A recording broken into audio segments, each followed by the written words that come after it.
नज्जार कबीला रहता था, जो रिश्ते में मेरे नबी पाक अदनान का खानदान था, वो इसी जगह पे रहते थे। आपकी सीधे हाथ पे आने वाला है, लेकिन उससे इंशाल्लाह ये ज़ियारतें आप करें, फिर आपकी खुशखबरी सुनाते हैं इंशाल्लाह, फिर अगली ज़ियारत पे उतारते हैं। ये सीधे हाथ पे तकरीबन इंशाल्लाह हम पहुँच रहे हैं। आगे इंशाल्लाह अब हमने हर ज़ियारत पे उतरना है, तो मैं आपको अभी से ही बता दूँ। क्या ख्याल है? इंशाल्लाह टाइम की थोड़ी पाबंदी आपसे गुजारिश थी हमारी, आपका अपना ही पता होगा जी। उल्टे हाथ पे मस्जिद जुमा शुरू हो चुकी है, आप देख सकते हैं। सर ये सीधे हाथ पे थोड़ा, ये मस्जिद जुमा है, और इस तरफ ये मदरसा अल-कसवतुल आलिया जो बनु नज्जार कबीला, ये बोर्ड लगा होगा, लिखा होगा जो मेरे नबी पाक अदनान का खानदान था, ये सीधे हाथ में। और ये जो चादरों की दीवारें बनी हुई है ना, इसमें अरबियों की बच्चियां पढ़ती हैं इस वक्त। ये चादरों की दीवारें इसलिए बनी है, मदरसा बना है, अरबियों की बच्चियां इस वक्त इसके अंदर पढ़ती हैं, इसीलिए डबल डबल चादरों की दीवारें पढ़ता। आप देख सकते हैं इस तरफ मस्जिद जुमा है, बंद है, और इस तरफ ये मदरसा अल-कसवतुल आलिया। उस वक्त जब आप अपने नान का खानदान के पास यहाँ तशरीफ लाए थे मेरे आका, उन दिनों जुमा का दिन करीब था, आपने मस्जिद जुमा में पहला जुमा पढ़ाया था और सूरत जुमा नाजिल हुई थी, और यहाँ से असल तारीख शुरू हुई थी।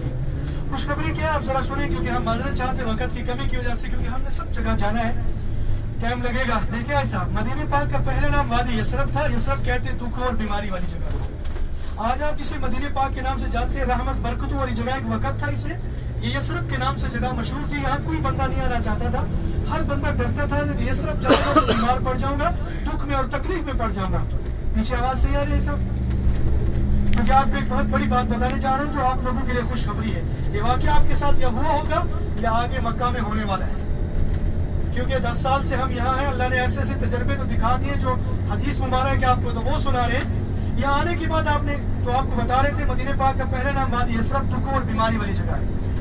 तो क्या होता है जरा गौर करेंगे कि यहाँ पर कोई बंदा नहीं आना चाहता था, हर बंदा डरता था यसरब जाऊंगा तो बीमार पड़ जाऊंगा, मैं वहां नहीं जाऊंगा। लेकिन जब मेरे नबी पाक मक्का से हिजरत करके मदीना पाक तशरीफ लाए, तो ये वादी यसरब शहर मदीना मुनव्वरा बन गया, मदीना तय्यबा रहमत और बरकत वाला शहर बन गया। लेकिन खुशखबरी क्या है? मेरे नबी पाक ने फरमाया कि जो बंदा मक्के और मदीने पाक आने के बाद बीमार हो जाए, इस बात पे गौर करना है। कुछ लोगों के साथ ये वाकया हो चुका होगा, कुछ के साथ बाद में, कुछ के साथ पहले, देर सही मगर होता जरूर है। ये याद रखिएगा, आपको मेरी बात शायद आगे याद है। इस वजह से कि फरमाया मक्के और मदीने पाक अगर कोई आके बीमार हो जाए तो समझ लो कि वो जिस मकसद के लिए आया है, चाहे हज पे आया, उम्रे पे आया, ये उसकी कबूलियत की निशानी होती है कि अल्लाह ने उसको कबूल कर लिया है। और ये बीमार क्यों होता है?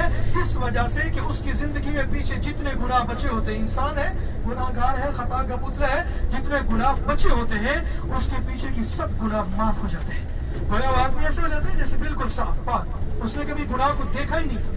याद रखिएगा, एक बहुत बड़ी खुशखबरी है कि यहाँ जो भी बंदा फरमाई, हम कहते हैं ना कि हमें ऐसी चीज बताएं कि हमें पता चले कि हमें इस चीज का फल मिल रहा है। तो फरमाया मक्का और मदीने पाक कोई भी बंदा अगर बीमार होता है तो इस चीज की कबूलियत की जहर निशानी है कि अल्लाह ने